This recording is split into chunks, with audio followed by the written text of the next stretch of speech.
So, yeah, thank you. Feel free to remain in the room. And if this is not comfortable with you, the recording, you can include if you step aside. Thank you.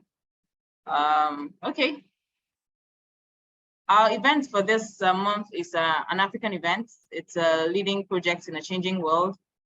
And we'll be having Corinne Mtubuka from Tanzania as our speaker for today.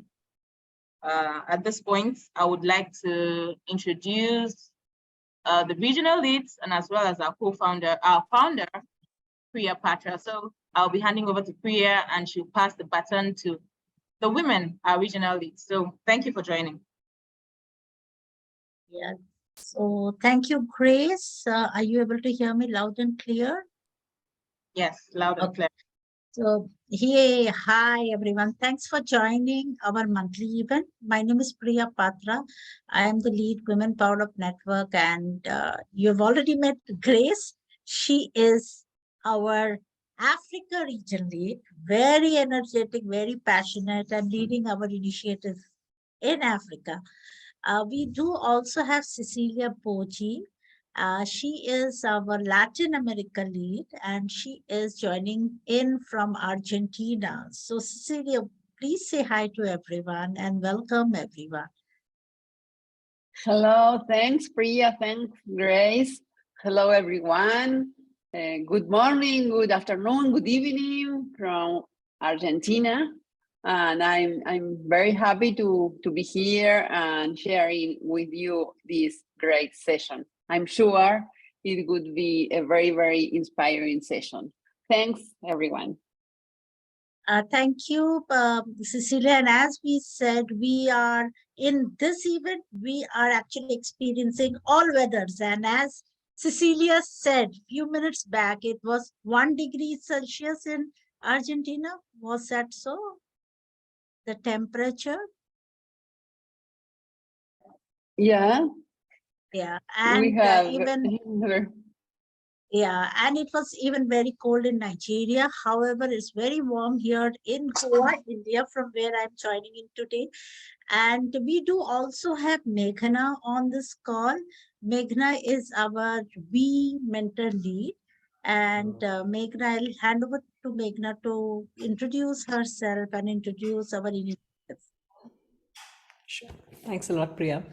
And it's been amazing joining the session today. My name is Meghna. I lead the mentoring initiative We Mentor, which is supported highly by the We Power Up network. And it's always interesting to experiment and bring forth different mentoring formats.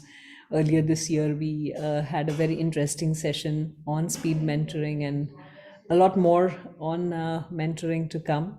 So I welcome all of you. Thanks a lot for taking the time to join us today. And for sure, we will have some amazing interactions. Back to you, Priya. Thank you, Meghna. And is Anuj on the call? Anuj, are you there? Okay, maybe not, but let me introduce Anuj as well. Anuj is our editor of our monthly newsletter, The Empower, and he is doing an amazing job in getting together the content from all across the globe and publishing it every month, 5th of every month. Watch out for the newsletter. If you have not subscribed for it, please go ahead and subscribe. I will share the link as well on the chat window in a few minutes. Yes, let's move forward to what we did in the community last month. And just to introduce our community, so Grace, if you can move on to the next slide.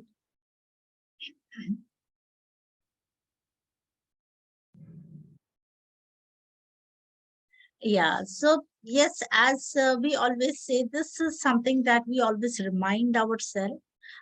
We are not a business. We are a community with a purpose. And as of now, we kind of have around 825 women part of this virtual community. So when I say a community, these are groups on LinkedIn and Facebook. If you have not joined us, please do join. We do have some interesting stuff going on. Apart from this Power Connect, we say every month, where we connect with some powerful, inspiring women and we share knowledge with each other. So, and as we say, our vision is to empower any individual with the right support, skill to transform the future. And right now, we are just providing a platform for enhancing our leadership qualities. And we truly believe being good enough is amazing. And we really do not have to be an expert to power each other up. And when such good enough people come together, we build something which is obvious and visible to you, this community. And we say we power up. And obviously, together we rise. So let's look at what we did last month. And last month, we had invited Saujanya to talk about stakeholder management. And that was a very unique session that we had. Stakeholder management in the form of theater type storytelling. And this was really amazing. We learned how stakeholders can make and break a project. And if you try to please everyone, you please no one. And if you have missed the session, please do watch the recording. Yeah, and I will put the link on the chat window in a few moments. And I've already done, I suppose, but I'll do that again. Please watch, or if you want to subscribe to our channel, go ahead and subscribe. It's going to be, you will always get notification of this monthly events that we have. All right, so, and that was the participation of our event last month. So around, I think, 11 countries that joined in.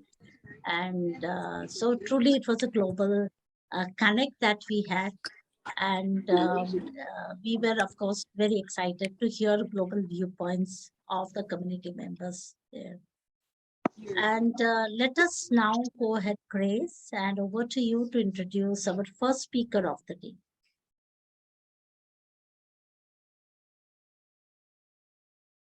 Okay. Thank you, Priya. Thank you all for joining. We actually have a double course for you today. We'll be having Olufunke take us through a topic she calls feedback beyond the sandwich, a growing continuous improvement culture. She's going to be taking it for 20 minutes. Olufunke is an agile transformation coach. She's an architect, transformation architect, sorry, a certified behavioral consultant and certified management trainer. I've been in a couple of her sessions, and she's really engaging. And so I hope she take us on this journey of feedback beyond the sandwich. And I hope to be really interesting for you all. So sit back, enjoy. Olufunke, you're welcome. Thank you so much, Grace, for having me. Thank you for the opportunity to share with your network. Pleasure meeting the ladies this afternoon. I'm in Lagos, so this is afternoon.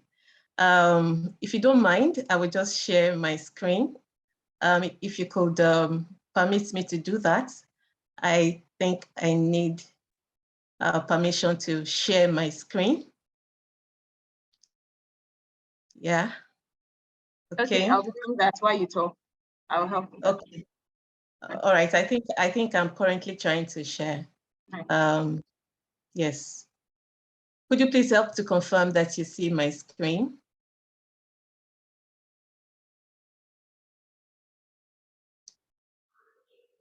Yes, we can see it. It would help to have it in presentation mode. Amazing. I'm just, okay. Yeah. All right, perfect.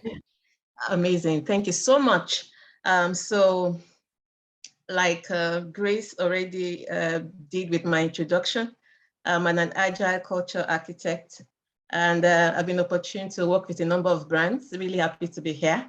I've been on this platform a couple of times, just learning, staying quiet at the background and just listening into the knowledge sharing sessions. I was here also last month, and I think it was just amazing. So yeah, Grace already did say this is like a double combo of sorts for today. And she gave me liberty, really, to choose a topic. And then what other way than to just bring forward a topic that has been in my mind for a number of weeks, and it's about feedback. So I'm titling this Feedback Beyond the Sandwich. Feedback Beyond the Sandwich. Growing a continuous improvement culture. So this is about feedback, but feedback that is intentional with respect to really the intent to improve, the intent to improve. I want to believe that some of us, if not all of us on the call, are familiar with the sandwich approach to feedback. Hopefully you would have come across that sometime in your professional life or not. And it's quite straightforward, really. The sandwich approach to feedback is that approach where you have a feedback to give, but you're being very careful to be sure that your recipient is able to receive your feedback in a good way. So meaning you start with praise, and then you go to the core of your message, somewhere in between, and then you end that conversation with praise. It's almost like a sandwich sort of approach. So what this 20-minute talk really is about is trying to see how we can move beyond that ideology of feedback. While that works, especially with respect to personal improvement, individual performance evaluation within organizations, there's actually more. And I want to sort of expand our point of view beyond the sandwich feedback. It would be nice to know if you just mention in the chat box, just to be sure that we're on the same page. Have you heard about the sandwich feedback before? Just drop it in the chat box. I will check that out. All right. So yeah, just so we know, there's also a personal dimension to receive feedback. And there's another dimension to having your internal customers and your external customers with respect to an organization now, being able to garner feedback from all of those platforms. But what I want to say here really is about, thank you, Andre. I see your feedback. Thank you, Buvana. Amazing. So yeah, we're on the same page. We understand what sandwich feedback is. All right. So what I just want to project here really is that at the root of every feedback culture is a service orientation. In fact, it is just stating it mildly by saying it's a service orientation. It's a strong service posture. Recently in a consulting engagement, I recall speaking to this HR leader who happened to just assume the role as an HR leader. And I was trying to get some response from her with respect to some initiatives that she had taken within the business. What were the feedbacks like? What was she working on in terms of the responses she got? And believe it or not, she was clueless as to what I meant by what she needed to do or not with the feedback that she was able to gather from the initiatives and responses from our internal customers. So yeah, it is that understanding that some of us really haven't gotten to that stage where we're able to associate feedback with the need for improvement. What you see on the screen right now is something I find very interesting. And it's sort of just project my own posture, my own ideology around feedback. So I've always been a feedback person. And what that means literally is that if you invite me for an event, I'm attending a program, whether I'm speaking or not, it's just almost a default behavior for me to begin to take notes of all the things that are going well or not within that event. So what you see on the screen really is a screenshot of some notes I took in the last speaking event I had just last week. This is not something you necessarily have to ask me to do. It just comes to me. I take notice of how the organizers spent their time. I'm so aware as to whether they were intentional with some of the programs or a list of items they have on their events. It's unbelievable, but yeah, I'm that kind of a person. Believe it or not, there was a stage in my life where I felt that having feedback was a fundamental human right. Meaning, if you invite me for a speaking engagement or for a consulting, whatever it is, I would absolutely expect that you give me some sort of feedback. And if you didn't give me that feedback, I would feel like there was something awkward, something off with our engagement or with our interaction. So yeah, my question for you right now would be, what is your personal feedback posture? Yeah, do you intentionally seek feedback? And if people give you feedback, especially when it is unsolicited, how do you feel about it? Are you that kind of person that is comfortable with a candor? Can somebody just give a feedback, whether it is a sandwich approach or not? Will you take it? Will you receive it? Will you receive it?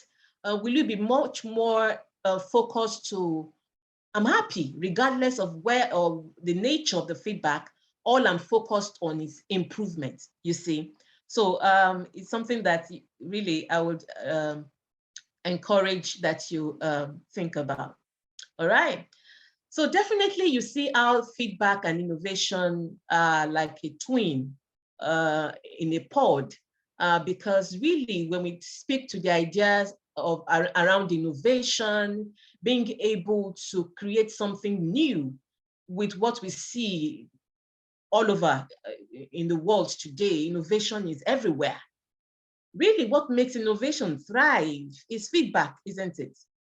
Almost like a fanatical posture to feedback. And then you keep improving based on that, the feedbacks that you're getting. And really, especially with the agile environment, all of the ideals around failing quickly, iterating, being able to retrospect, adopting design thinking, all of these things really are hinged on our ability to glean feedback with the customer, whoever it is that we are dealing with, okay? So it brings to focus how this is such an important thing in our everyday life. And then, of course, this is about at the personal level, corporate organizations also really have a context in which they either focus on feedback or not. And then, of course, we have the national cultures, their orientations to feedback. What does it look like in a culture? I unfortunately will not be able to delve into all of that, but suffice it to say that when it comes to elevating the quality of our work, the quality of our service, of our products, let's be reminded that it is all a function of our ability, our posture to receive feedback, our intentionality about just improving service offerings, product development, and overall user experiences, all right? It's interesting just reading around feedback and stumbling on the Netflix ideals around feedback is unbelievable. If anybody, would care to, in fact, I recommend that after this call, you take the effort to see what feedback is at Netflix. One of those organizations that are extremely intentional about feedback and really what it means for them to innovate within a creative environment. Netflix has gone ahead to say, okay, yeah, we appreciate feedback, but there's a framework, okay? How do you give feedback and how do you receive feedback? And what you see on the screen really captures their approach. In terms of giving feedback, they are very specific and they say you need to aim to assist with your feedback. There has to be a positive intent around your feedback. Your feedback also has to be actionable, meaning you just can't throw feedbacks around. There has to be a mental, almost like an intelligent intent there, where you are able to say how that person needs to do what you'd really want them to do differently. All right, so it's not just dumping things on people's laps. Yes. And in terms of receiving feedback, Netflix says you absolutely must appreciate, just don't excuse yourself, just receive it. All right, because there's that natural tendency where people want to deflect.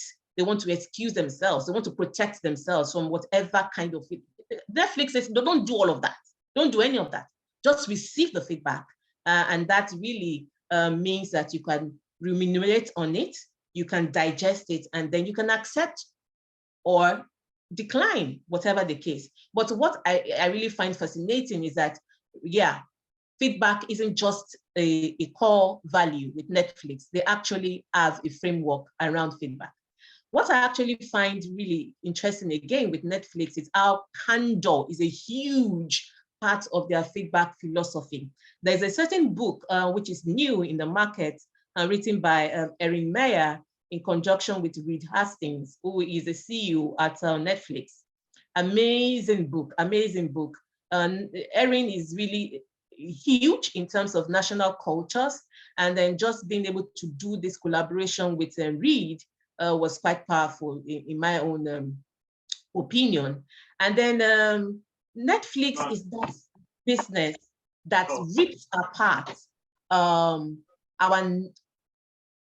traditional mindset around feedback.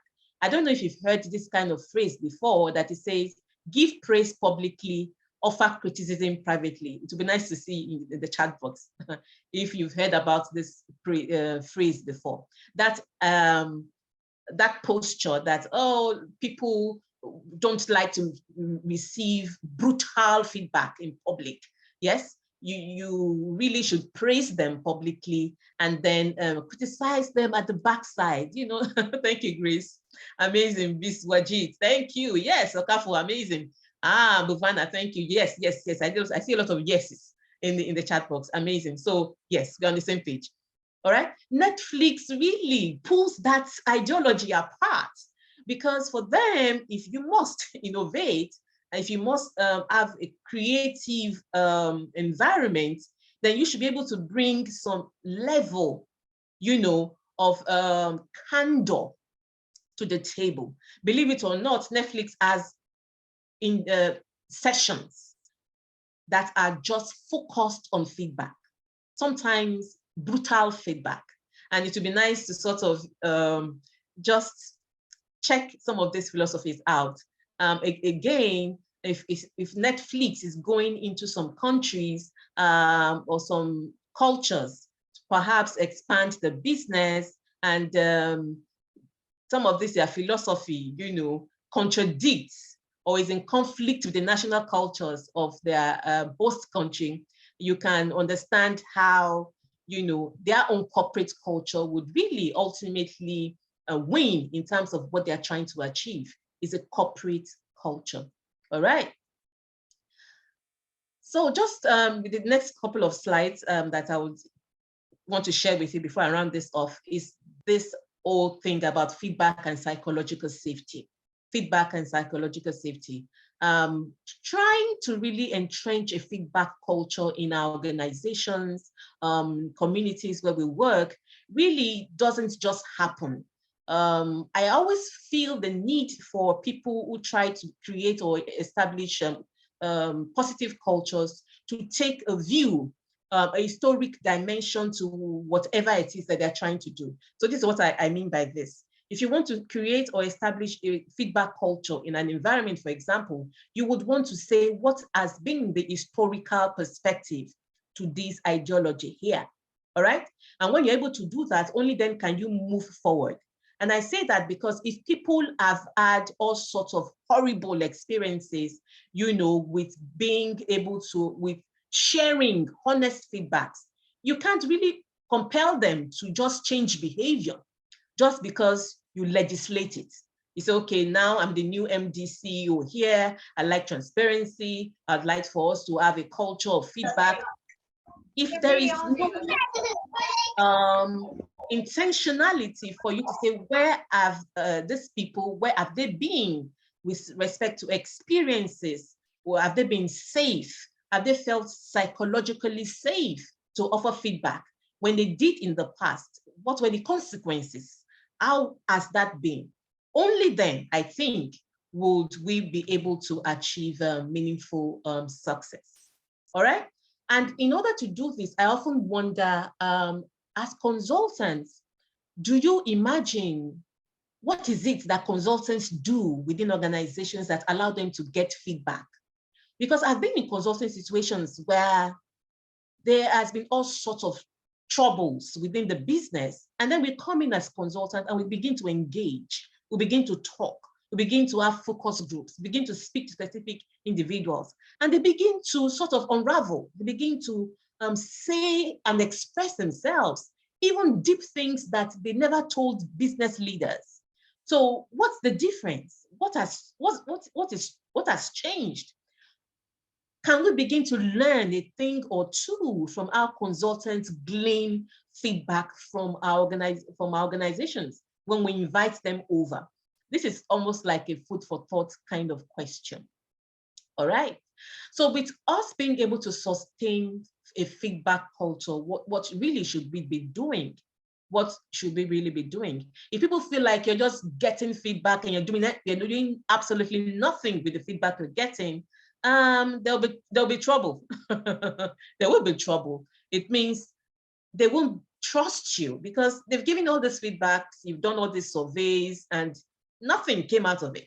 So how do you really want to sustain a feedback culture if you have initiated it? First thing here I would recommend is that let everybody know that their feedback is appreciated. You see, number two here is that you want to express or communicate the yardstick, okay, for choosing a preferred option if you eventually decide on a feedback that you are working on or you choose to sort of adopt. Number three, you want to make sure that the communication, again, is very clear, is very crisp in terms of why that option is the best for the organization at that point in time, you see. Number four, you want to reiterate the need that all future feedbacks are welcome. All right, so persons whose feedback were not considered would feel like, oh yes, I can contribute in future. If my feedback is not considered now, I understand the premise and there will be a tomorrow. You get my point. And number five is that you absolutely want to be seen to be actioning on your feedbacks. Don't just collate and then just keep collating these things. You want to make sure that you're actioning on feedback so people see that you're a doer, not necessarily somebody who is all about activity, because there could be a lot of activities really around us garnering feedback. So I've spoken to personal feedback, trying to make us question or even decipher what our personal postures are to feedback, whatever the kind of feedback is, or whoever that feedback is coming from. I've also spoken about corporate postures, and giving you an example of Netflix, even encouraged you to do your research and see how amazing it is, the work that Netflix is doing along those lines. But in concluding, I would say that since we see clearly that competition is a global phenomenon, I mean, I'm in Nigeria, but sometimes really the truth is that in this era, my competition is just not other consultants in the Nigerian space. you see. I'm now the global space. We are all in the global field right now. We are playing in that field. It becomes extremely important for us to really constantly appraise and improve on our service delivery, our product excellence, whatever it is, whether you are in the agile space or not. You want to actively, intentionally, continually have mechanisms to glean feedback. If you are a family person, you're gleaning feedback. If you are a business leader, you're actively gleaning feedback. If you're a marketing executive, you have systems in place to glean feedback. Ultimately, really being able to lead effectively and manage projects, okay, even in a changing world, is hinged on our need to be able to work effectively with feedback.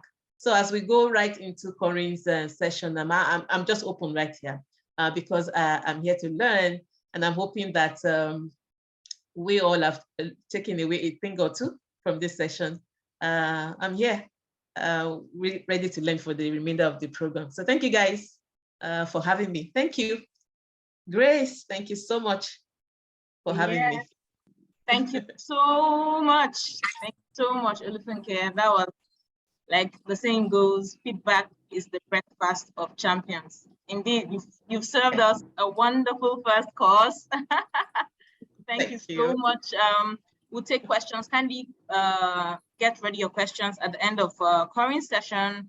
We'll take questions for both this session and Corinne's session. So if you could stop sharing, Olufunke would like to issue you a token of appreciation. Okay, thank you. For this entrailing session.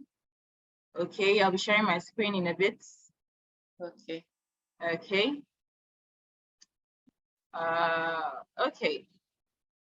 So, Olufunke Adio, thank you so much for a wonderful session. Please kindly accept this as a token of our appreciation.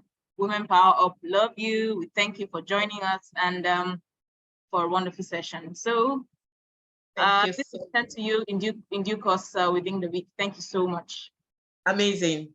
Okay. Thank you so much, Grace. I appreciate the good work you're doing here. Yeah. Well done. Thank you.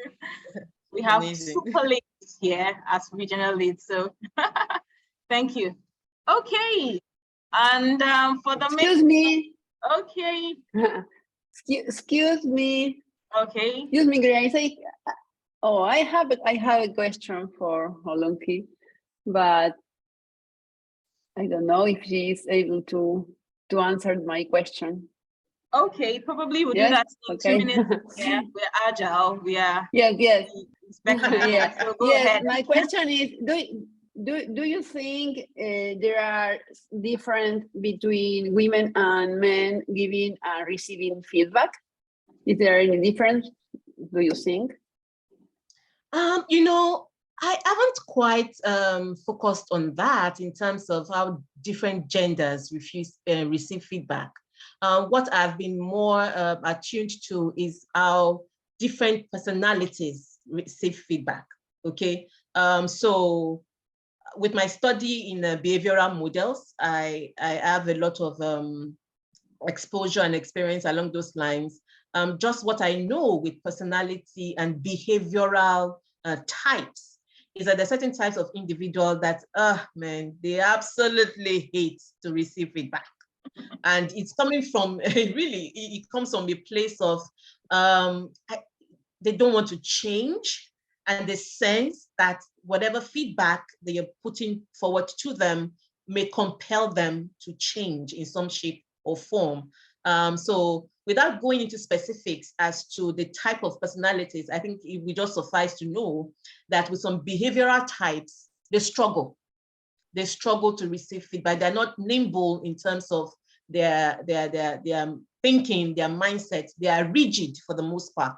And so feedback, they cringe, they don't like it. So, but along gender lines, I'm not quite sure. I would like to study that though. Yeah.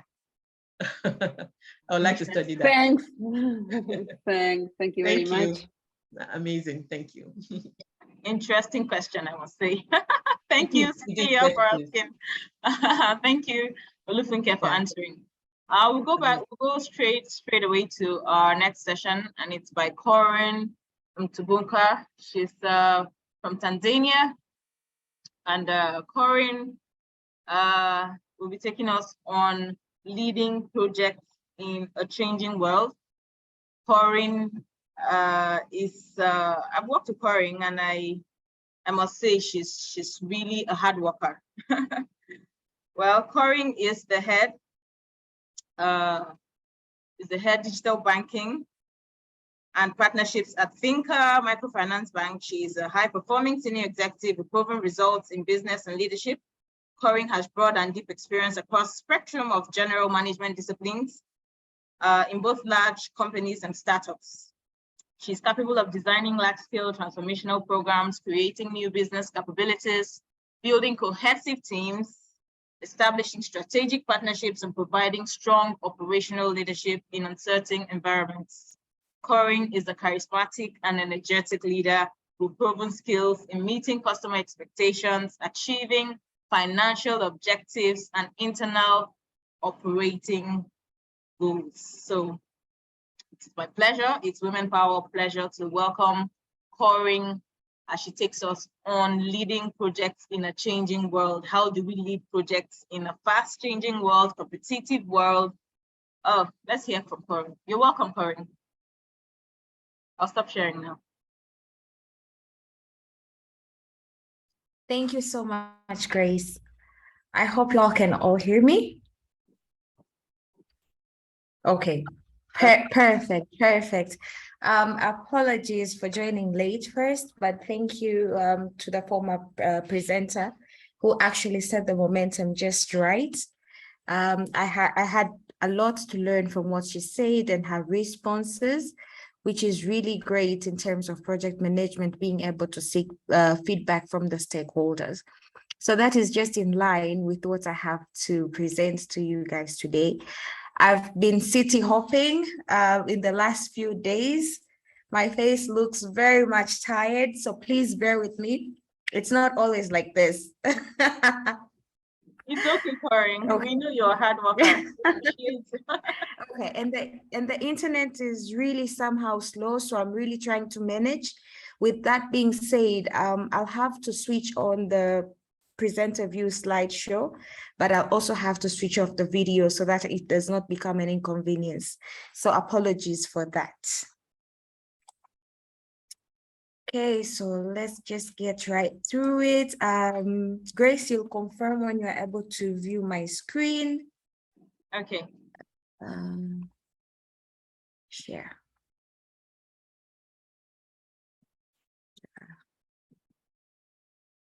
Grace, are you able to? It's coming up. It's slow, but it's coming up. Yeah, perfect. Beautiful.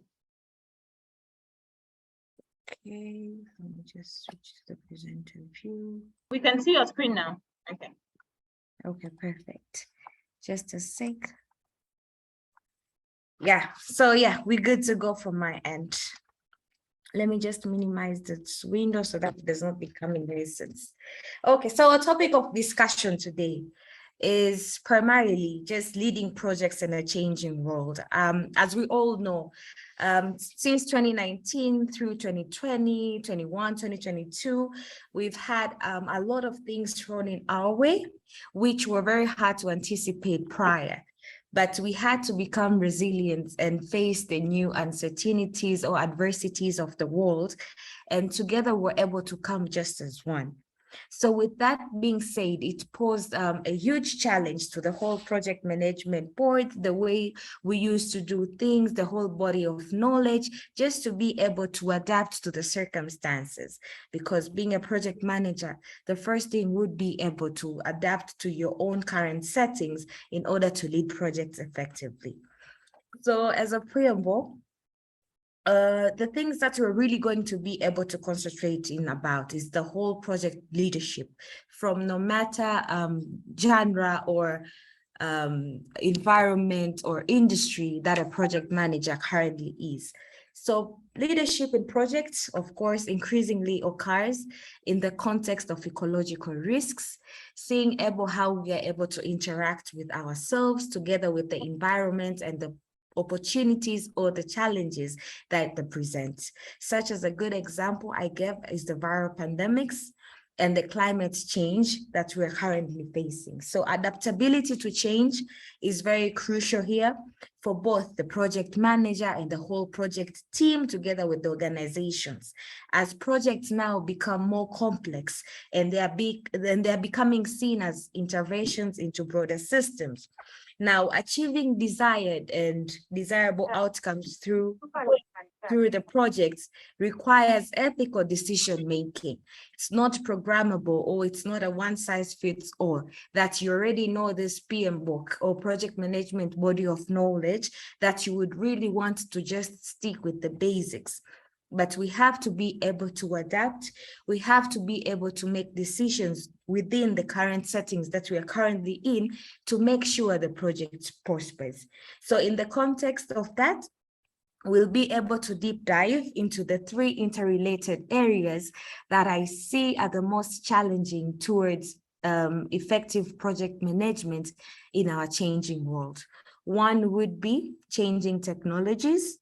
2 would be the organizational complexity. And lastly would be the ecological concerns. So we'll be able to break these items by items, being able to just expand the box to what do they actually mean, and how should the project manager be equipped and be adaptable to this changing circumstances. So initially, projects were just a way of doing things. Let's say you would want, in case of the IT sector, you would want maybe to change your software. You were using an older one and you want to upgrade to a newer version. So how do you facilitate that change? You embark on a project management way of doing things so that you can be able to manage effectively the people or the resources that will be able to deliver value throughout, and as well as keep track of all that has been happening, serve as a lesson learned to other similar projects in the future so that you do not reinvent the wheel. So the purpose was to achieve desired outcomes in a complex organizational world. Could be, as an example I gave, of upgrading IT systems or managing disaster response and recovery. Could be designing and delivering vaccines. We've seen that in the global pandemic. And then we also saw agile project management take huge strides because of the iterations that were needed to come up with the COVID-19 vaccine. Could also be in redefining civility in social relations. Think about the political landscapes.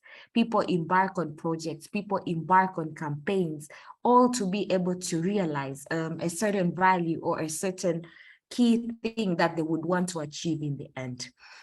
In the biology section could also be protecting endangered species, retrofitting and maintaining built environments, as well as adapting transport and providing new infrastructure in the smart cities that we would want to embark on.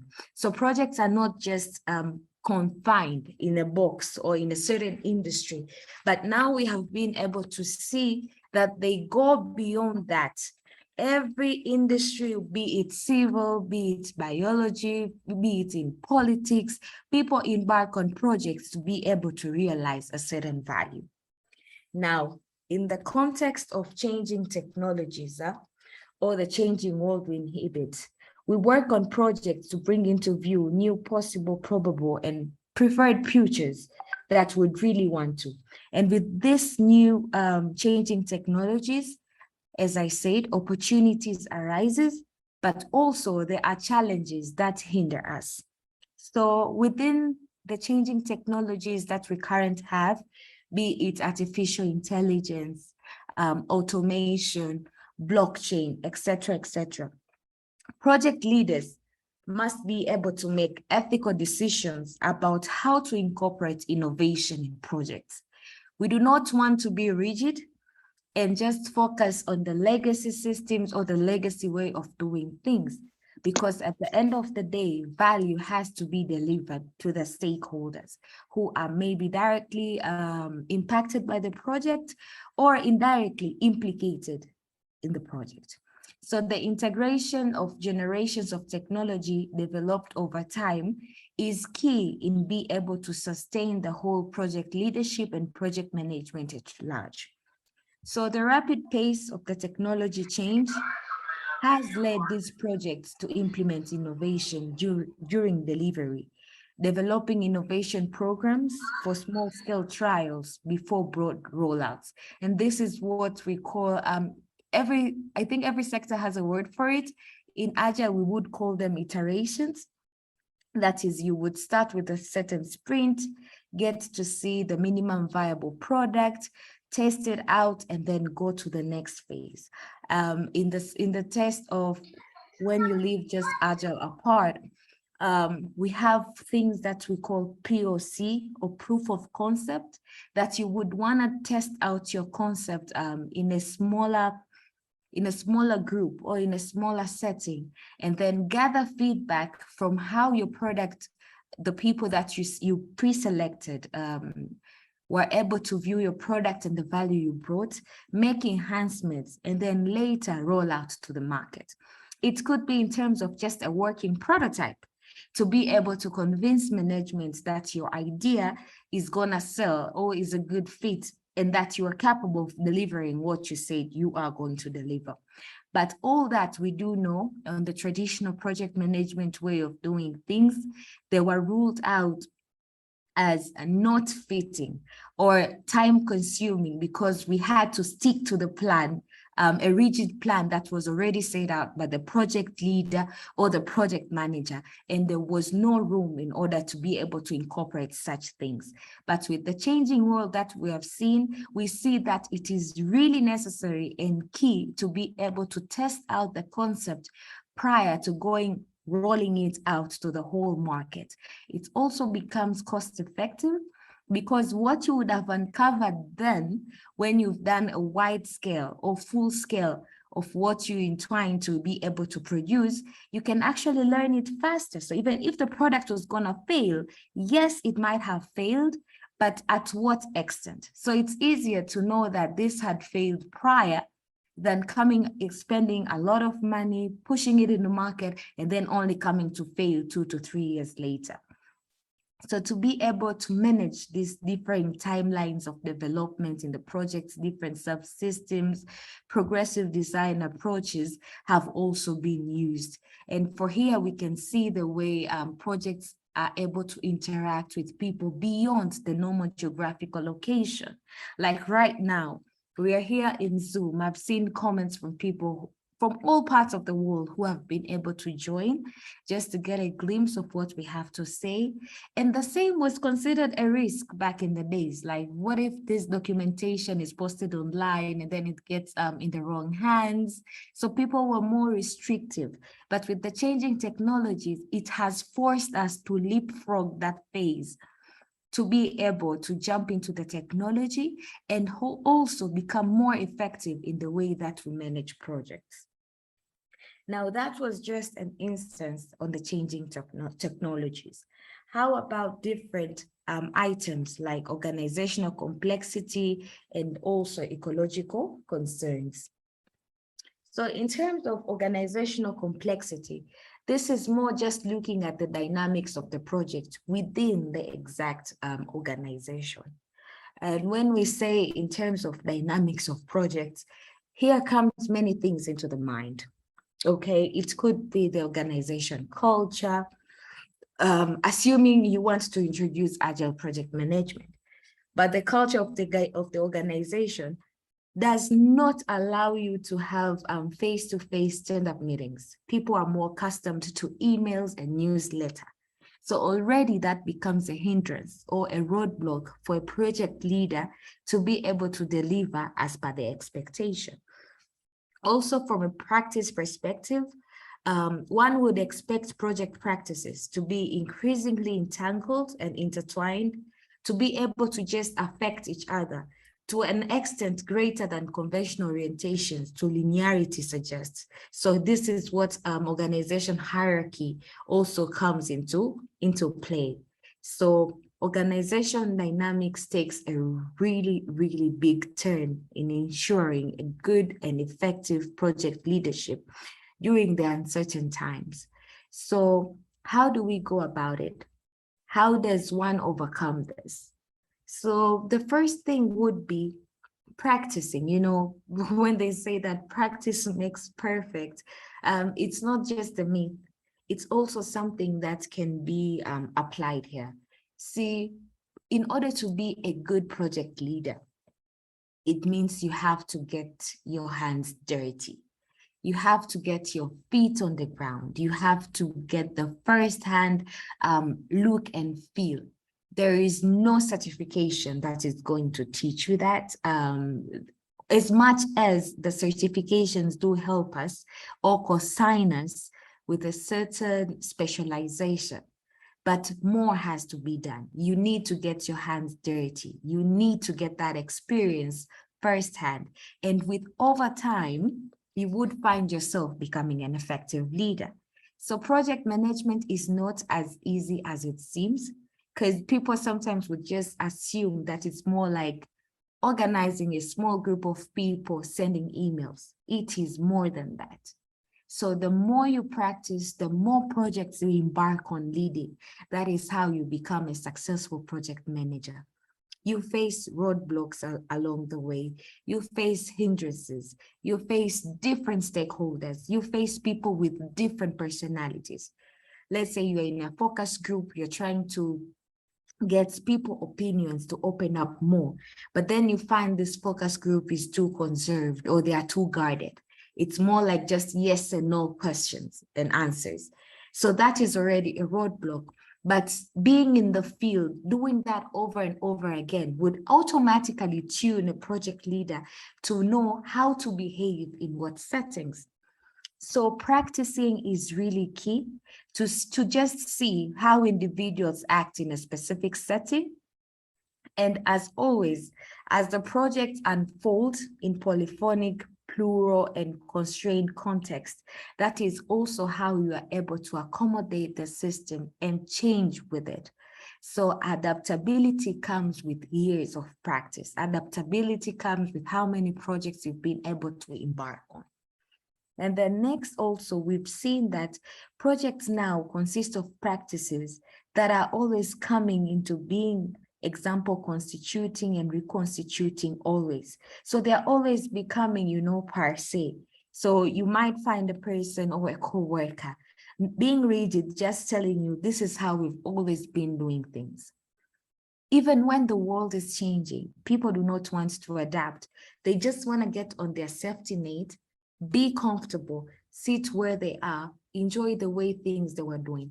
But now also, as you can see, we are forced to adapt with the new ways of working. What was working in 2018 might already be obsolete as of now. Think about Finca, for example, my organization.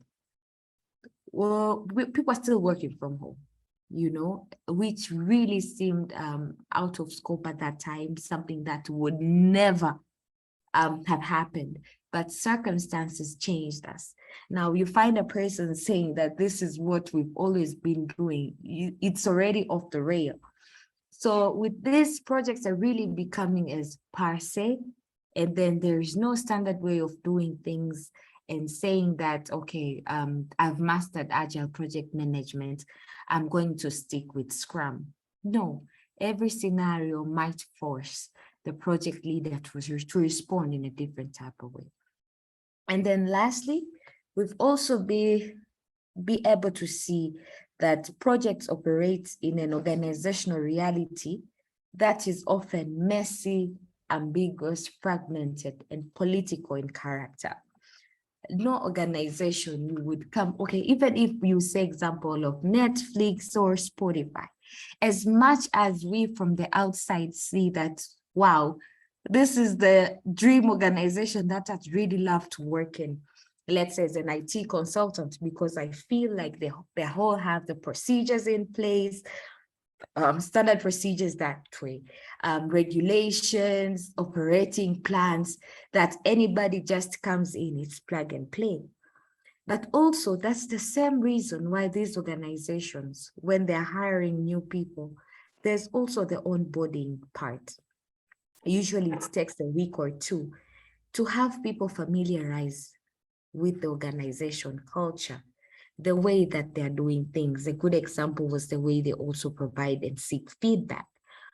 So you just assuming that everything would be plug and play, or there is this perfect organization that already has everything in mind, that you might find as a project leader, that is not the case. You might find the way they're doing things is completely off.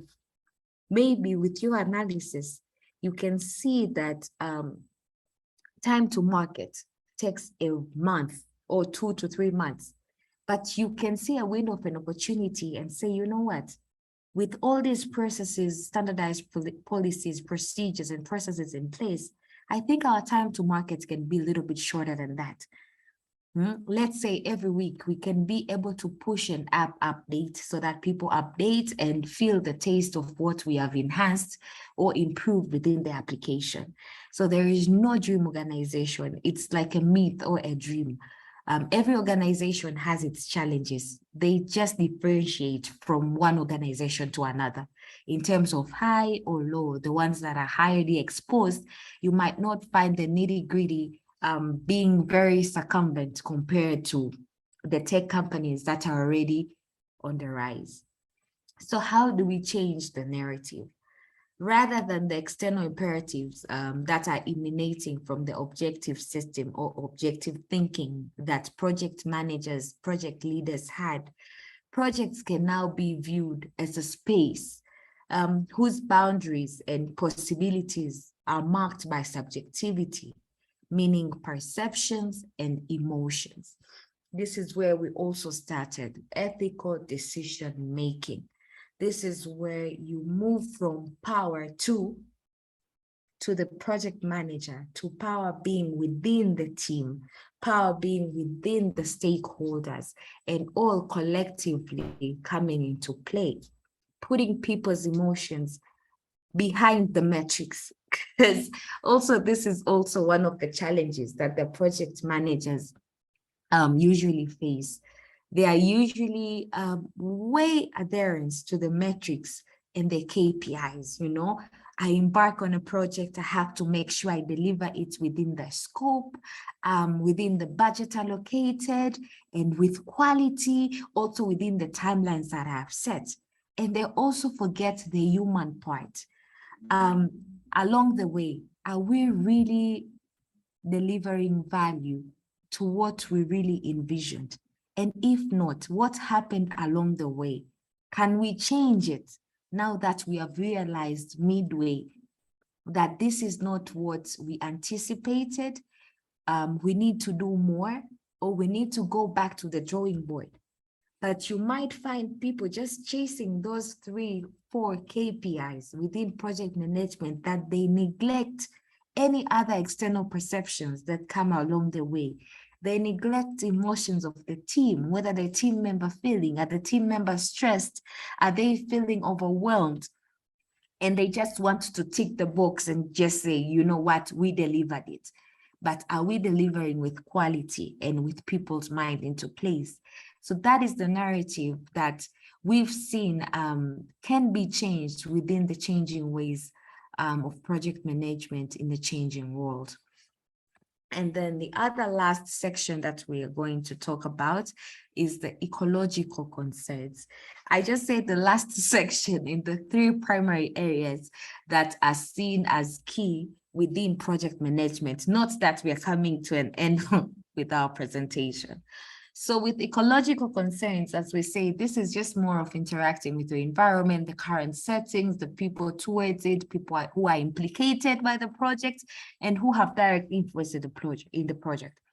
So here, this is where we see the term sustainability as well as resilience. So in pragmatically minded project discourses, sustainability is commonly treated in terms of welfare preservation of communities or societies. And then when you come to resilience, this is more like generally defined in terms of project processes and outcomes performing in the face of shock and adverse events. So the term sustainability could be the preservation, and then resilience describes how you react to shock and adverse conditions. So this is where the project leader has to ensure that they have two thinking in place. One, the long-term vision. Don't get swayed away. Keep the money on the prize. And two, the whole system perspective in terms of project leadership. With long-term vision, we see that this is essential for ensuring that you have a sustainable and resilient future with or within the organization.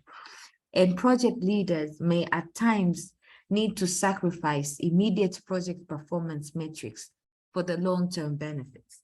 A good example that I've just given prior is focusing much on the KPIs and forgetting the emotions or the core reason as to why you're doing things.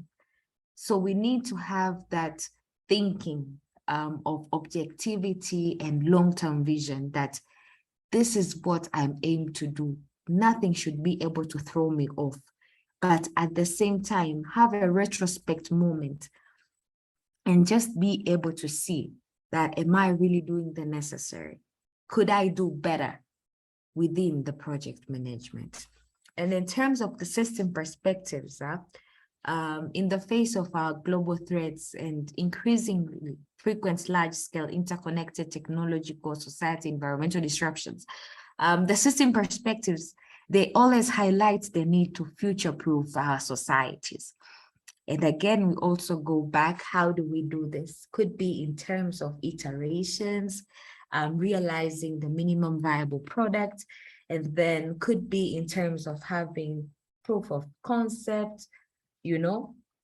And here, this is where I would just want to give a dramatic recent example, you know, of lack of governmentality regarding stakeholders that occurred in May 2020, when Rio Tinto blasted a cliff face near its Brockham Iron, one time in Pilbara, that is Western Australia, to access iron ore.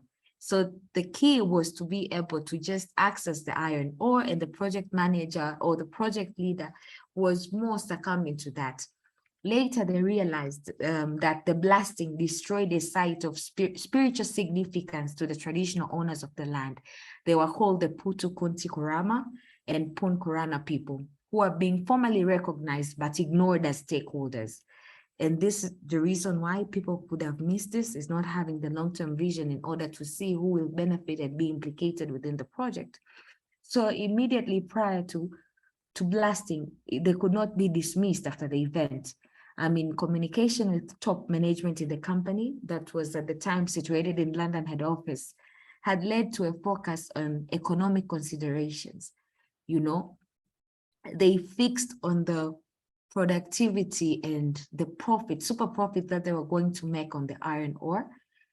And they neglected any other stakeholders or any other views of people that was not aligned with their dream. So seeing that, it caused huge impact and the relocation of project leadership that had deteriorous reputational effects within the company. But should the manager had a long-term vision of what the project entailed, the people who are supposed to interact with, you know, seek their feedback, seek their concerns, that would have not happened. So as much as the company was more focused on super profit from the iron ore, cheap iron ore, if I might say, it resulted to negative implication. And this is a thing that they were never able to come back. So this is just a good example of how ecological concerns can negatively impact the projects. Now, having all said that, how do we have a richer and more open perspective as project managers? Because from what I've just highlighted, a person might say, you know what, I was also thinking of getting into the project management field, but with what Corinne has been highlighting, it seems it's just a field that is just way too much for me right now, you know? But the challenges that we identify, you know, demand novel forms of socialized leadership, constantly confronting diverse interpretations, and then being able to just evolve the states of affairs and knowledge. We as project leaders should not just be focused on the agile body of knowledge or project management body of knowledge. Use whatever you have at your disposal to be able to make sound decisions, ethical decision making within your project management.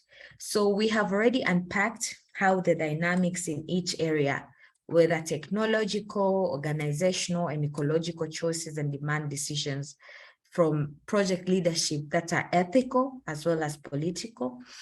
And then now, this is where I suggest alternative forms of justifiable agreements across stakeholder groups, as well as domination, and often default setting that entail power with where worth is negotiated in local arrangements, being able to create truces around specific decisions and compromise, aimed at a more durable agreement based on power to construct things and create a common justification between different interests.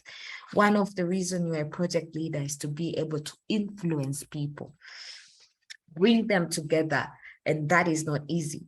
You're dealing with people with different backgrounds, different education background, different beliefs, different personalities. Those narratives that project leadership develops and evolves from the context of the local truces, and they're also able to compromise necessary to work across multiple understandings of value. So one could be through the alternative forms of justifiable agreements among stakeholders, and in addition to this, as we said, is through domination. A project leader has the power to influence people and bring them together to a justifiable cause, regardless of their background, regardless of their beliefs or personalities or the organization dynamics, to not sway them into something else that they could keep a focus on. But the most priority would be to ensure that the project is delivered as per expectation and the value is realized sooner than later when it is already obsolete. The other way of how we can have rich and more perspective or open perspective is to just know that you are not just a manager, That is why also this has been contemporary in terms of, do we assign a project leader or a project manager? With manager, you are more limited in that scope that I'm just supposed to manage the team and the project deliverables. But when you say a project leader or project leadership, it has the social value there, or the social niche that has to be accomplished. And that is by constantly confronting diverse interpretations and evolving states of affairs. You need to see how things are on the ground. You need to add your 2 cents into it. You are not a robot, You do not just engage within your scope. And that is what we also said prior, that we are moving from project being seen as a limited scope, but rather a space, a broader intervention to a more greater systems. And then we can also have this mindset by knowing that you are required to adapt to change, regardless. And this requires adaptability. This requires fearlessness. This requires willingness to revisit knowledge and learn what you have learned and relearn, seek feedback from other successful project managers within the same territory or the same industry. Do not shy away from being inquisitive. Don't make assumptions. As I had a mentor of mine who said, assumptions means making an ass of yourself or you and I. So make no assumptions and have evaluation approaches in place. Whenever you deliver something, even if you've delivered it within the scope that you had identified within the budget, take a step back, have a retrospect moment and say, you know what, this went great, but how can I have made it better? Could be more hands-on type of approach, could be lesser time to market, could be the more you engage with people, the warmth that a project leader has, making people be able to open up to them. And lastly is having the emotional intelligence. To be truly effective as a leader, You need to be able to implement projects and work well with your team. When the team spirit is low, you need to be there as the cheerleader. So it's like having being a jack of all trades, having all these responsibilities upon a person. And emotional intelligence, or EQ, will help you do that. Know when to take a step back, know when to push an agenda, know when to say no. And this is also something I've seen project leaders face challenges on. Whenever a business unit is bringing in new recommendations halfway, you would find some of the project managers, they would never be able to say, no, this cannot be done now. As much as it has value, we're already 75% delivering this. We'll analyze it and see when is the best time to be able to incorporate changes. And at the same time, as you have the project leaders not knowing when to say no, you have project leaders who do not know how to say yes to their clients or stakeholders. They are usually very rigid and just following on KPIs of delivering the project within the setting timelines that were adhered to. Now, after we've all been able to digest this and see that project leadership is a social leadership, it's a social responsibility where a project manager needs to have empathy, highest emotional intelligence to be able to deal with team, ability to adapt to change, and also to have alternative forms of justifiable agreement among stakeholders by making choices. What is the way forward? How can we achieve the most effective project leadership during these changing times?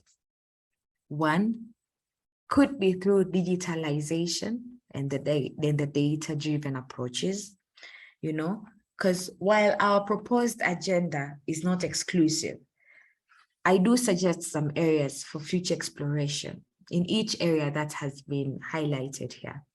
So for example, one I've just said that digitalization and data-driven approaches, complexity of temporary organizing, all this in the view of involved established organizations, as well as the need for sustainable and resilient futures. So while projects needs to have control systems and clarity of management and responsibilities, it will increasingly be socialized leadership that enables shared purpose to be co-created across complex interorganizational projects. So this is where project leaderships are understood to be responsible, not only for leading the project members or the project team, but also orienting to leading upwards to influential external stakeholders. We've mentioned of influence, such as sponsor, clients, regulators, like right now, I'm dealing in the digital banking space. My first stakeholder is the regulator.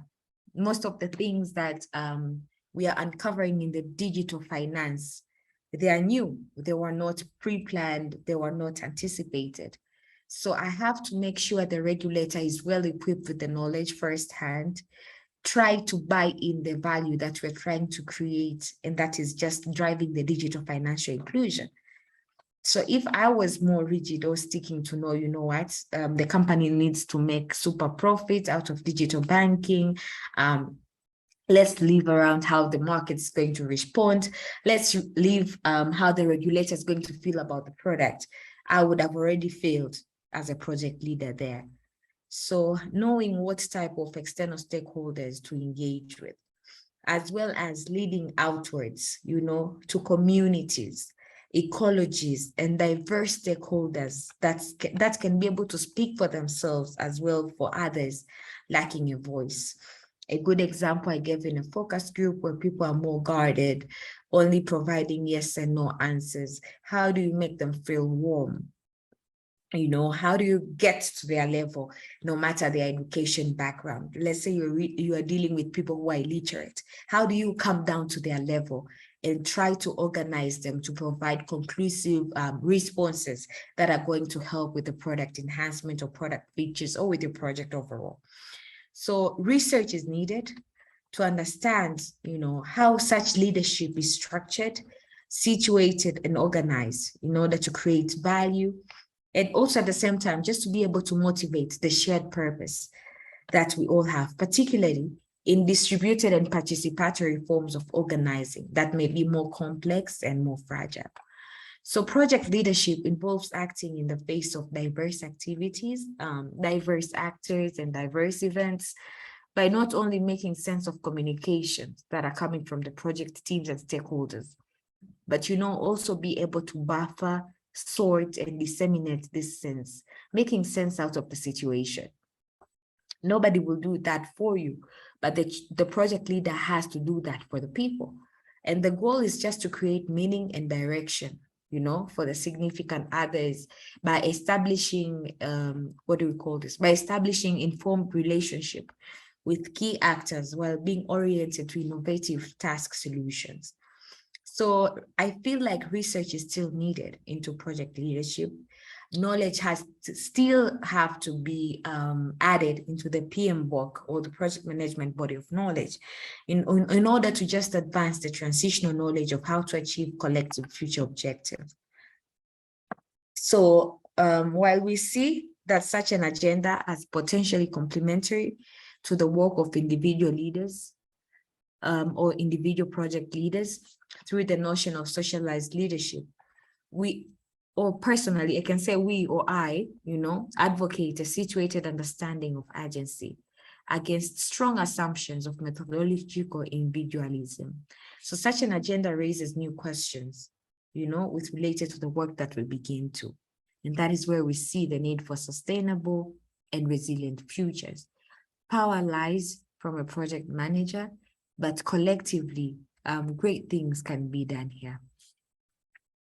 Now, there's a quote that I would really want to leave you guys today with from Joy Gums that says, operations keeps the light on. Strategy provides a light at the end of the tunnel. You just being able to see how you get there. It does provide that sense of light. But project management is the train engine that moves the organization forward. And with that, ladies and gentlemen, I would say thank you. This is what I had to offer today. I would love to interact individually with all of you to be able to see how we can all just take a retrospect moment and see the socialized project leadership that can be most effective. Unfortunately, I cannot do that. There's just many of you. So I've left some of my details here that can be able to assist. We can engage further. Thank you, Grace. Wow, thank you so much, Corinne. This is, I'm lacking words. Comprehensive, detailed, straight to the point. It's for now, it's for the future. I love your concluding slide. The digitalization and data-driven approaches. I think that's what some of us in the adult space are living out, but data is thoroughly important to how we make the next decision and how we weigh our past actions. So wonderful. Thank you, Corinne. Thank you so much. I'm going to throw it back to the house. If you have any question for Corinne, please type or just signify with a raise of a hand and we'll call you to ask your question.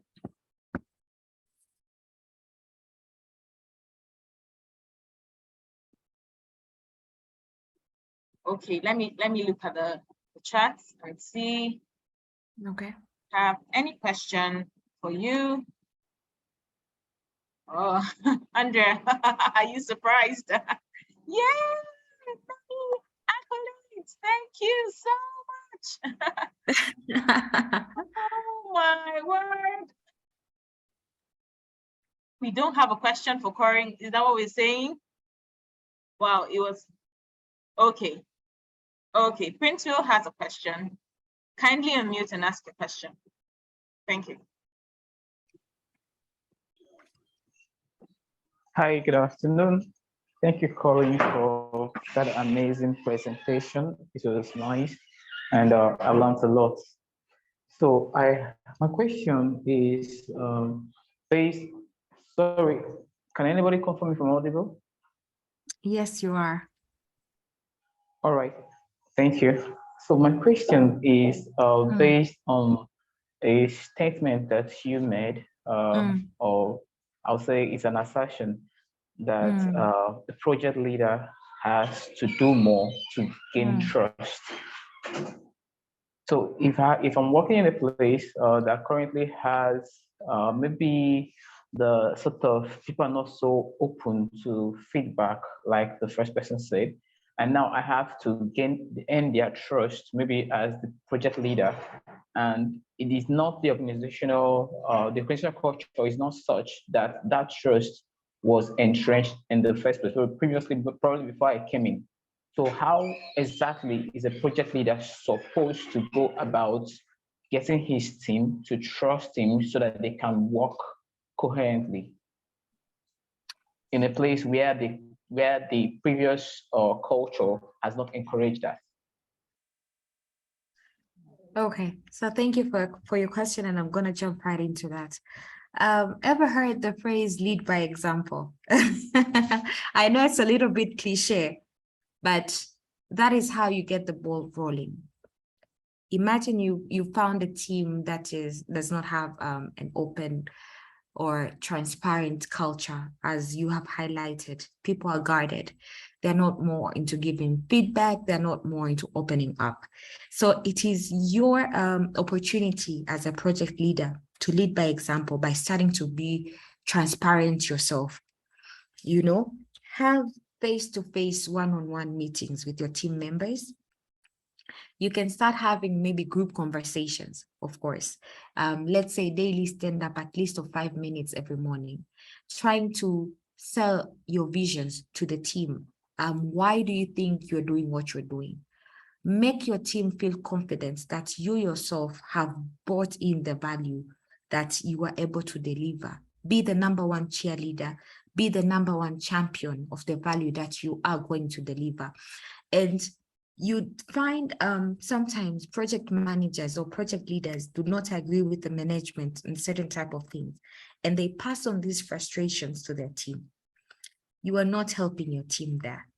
You know, when things have already been discussed with the higher management, let's say in the boardroom, and you do not agree, that is where you have the opportunity to counteract, you know, to say, as much as we are going to through this way, I do not believe that we are stepping into the right direction. The minute you come out of that boardroom, you have to be aligned with the higher management's vision. You cannot go back to your team and start backbiting the higher management's decision. Like, you know what, I just came up from the meeting. These people are very adamant. I've been trying to raise my opinions, but they do not see this. Now, this is when your team will also have doubts. You know, if you can do this to the higher management, what happens to us when we are sharing our stuffs with you? Do you also go and pour it onto other people and tell them that you do not understand how your team is working? So having that united front, being a person of integrity, knowing when to share, what to share, believing in the value firsthand, and you cascading it down to your team, I think it's a good start and a good approach. So I would say start by leading by example, become transparent to yourself. Do not just give directives of where we should go. Start with the why. Why are we embarking on this project? And why do you believe you need to embark on that project? Sell that to your team. You know, always have check-ins with your team. Believe in what you're about to deliver. Automatically, that will be passed on to your team. But if you have conflicting interests, day by day, you come up with different stuff confusing the team, you wouldn't be reliable. People won't be able to trust you themselves. So that is the response towards your question. Hope that has been able to help. Princeville. Yes, Darren. Yes, Corinne. Thank you very much. I appreciate that. Thank you very You're much. welcome, Yeah. Okafor. Thank you, Princeville. Olunfunke asked something similar to what Prince will ask, and she says, any ideas on how project managers can achieve warmth with respect to enabling people open up to them?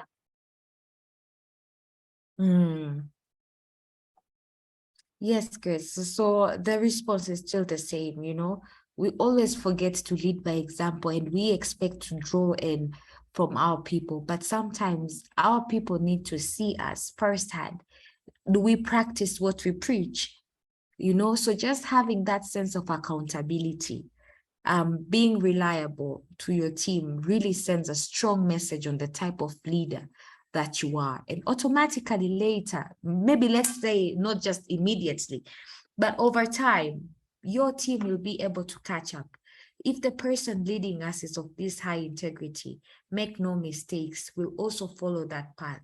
But if you have a lousy leader who is very closed-minded, who is always adamant, who is always just picking on the management and saying that they do not believe on the visions of the organization, the people that are reporting to that project leader automatically do follow the footsteps.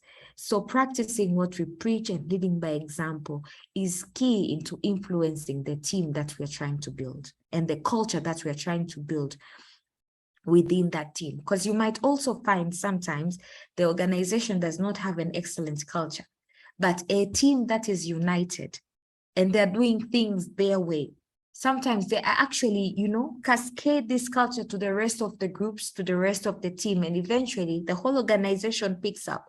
So seeing that and saying, you know, I've already found that this is the way the people that have been doing, I have no much to do, I'm just a project leader, I'm not in the higher management. That is a very bad thinking. Everybody has a part to play, especially the project leader. Wow, thank you so much, Corey. Okay, our very last question is from Padma, and she asks, how can a rework be handled if a new feature of the product are not delivered? Okay, if new features of the products are not delivered, how can a rework be handled? Okay, so we go back again into the body of knowledge, of course, for setting us with the base. With traditional project management, that might really be hard to find something that has gone wrong midway and say, you know what, this is not what we anticipated. We need to go back and do better. Improvements that were anticipated are not what the clients want, or we need to upgrade, we need to integrate this part of the component with the larger part of the component. Traditional project management is rigid in that area.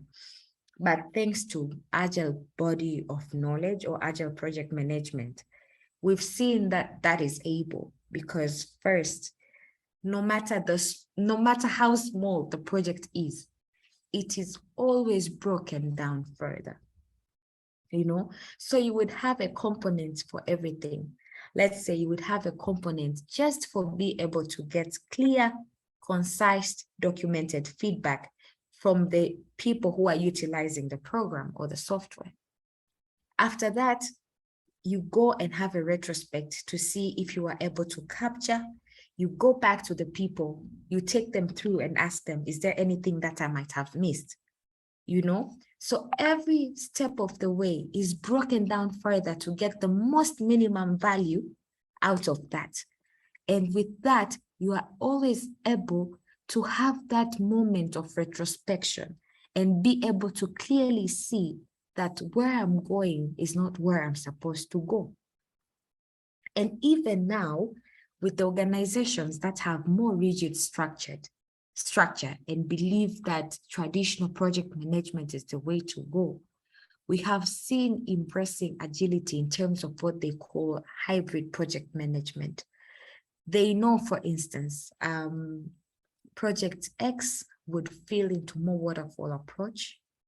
You know, let's say in agri-chain or agriculture. You cannot say that you will be agile throughout the whole project. The phases are very much rigid that you need to start preparing the land. You know, you need to start adding in seeds through the land. You need to come water the land, you know. So every step is already pre-denominated. That allows no room for agility until you come to have a fresh produce out of the market. So companies know certain project has to be channeled to the traditional project management way. And then they would also have new innovative projects or transformational projects that they embark on and say, you know what, this would fit more if they were done under Scrum. So that becomes easy for projects that are dealing with technologies and integrations, building up from old piece of codes, integrating to newer, bigger chunks to be able to channel to there. So that is all that goes back into having a hybrid project management mindset in place. Do not just become acquainted with one way of doing things and say, you know what, I've realized the value of agility. I want to implement agility throughout the organization. No, as a project leader, you should be able to differentiate and know what suits best and how will I deliver the utmost value with what I have.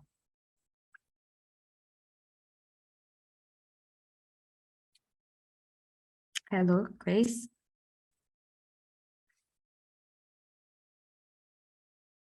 Okay, so I can't hear you. Ah, you're muted, Grace. My apologies. I haven't unmuted. So thank you so much. Thank you so much, Corinne. It's been an insightful session. It's been packed. I think one thing I picked up from all of the questions, and you answered well.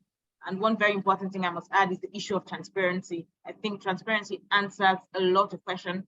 It helps you build trust as well. So as much as possible, be transparent. Thank you so much, Corinne. I'm going to be sharing a token of our appreciation. My apologies. Okay. So thank you so much for such an insightful session. Please accept this as a token of our appreciation for this wonderful and enthralling session. I hope we have you some other time. It's always great listening to you. You're just a mind that is buzzing with innovation, hard work, and all. And I'm glad I met you. Thank you so much. Okay, we'll be sending this across as well. Thank you for having me. Yeah, within the week. At this point, I will be handing over to Cecilia Boji. She is our Latin America lead. She owns the next session, and she'll be taking us on women in project management. So Cecilia, if you're still here, kindly unmute and yes. Thank you. Thank you, Grace. Oh, that was a great presentation. Thanks, Corinne. It was really inspiring. And as Corinne said, organizations need projects to achieve their strategies. And we are in a project economy, so projects are growing exponentially.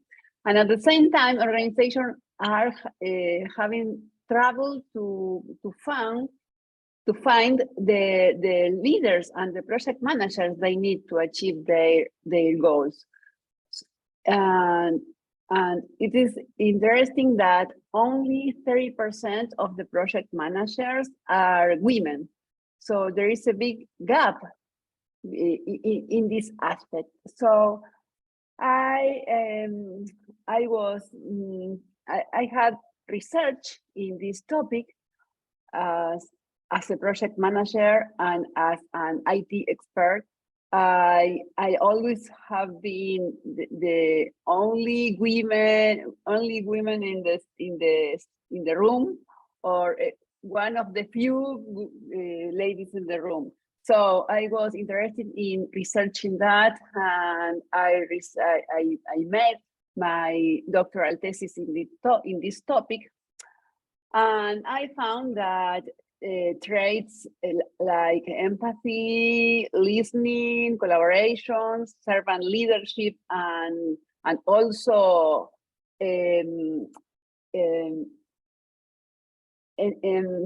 emotional intelligence leadership all traits considered feminine are the most motivating skill for the team's members. And there's a big opportunity here because we can empower more women to introduce in the world of project management.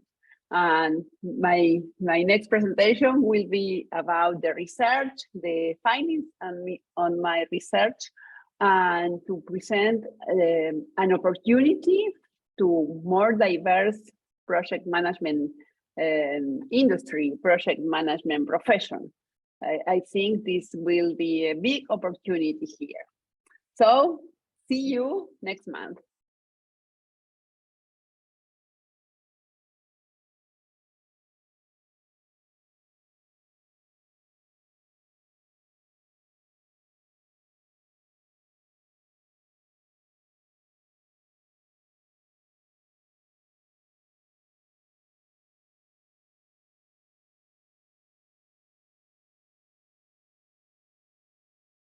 My apologies. Thank you so much. My screen almost froze. Thank you so much for joining us. At this point, we would love you to give us some feedback on mentimeter.com with the code on your screen 5857083. We love your feedback, and we'd also love to have you on our next session, as Cecilia has given you a highlight of the session. Thank you so much. We're so sorry for taking 6 more minutes of your time. We've loved every bit of the time you spent with us. We hope to see you in our next session, and it's next month. So enjoy your weekend. Thank you so much.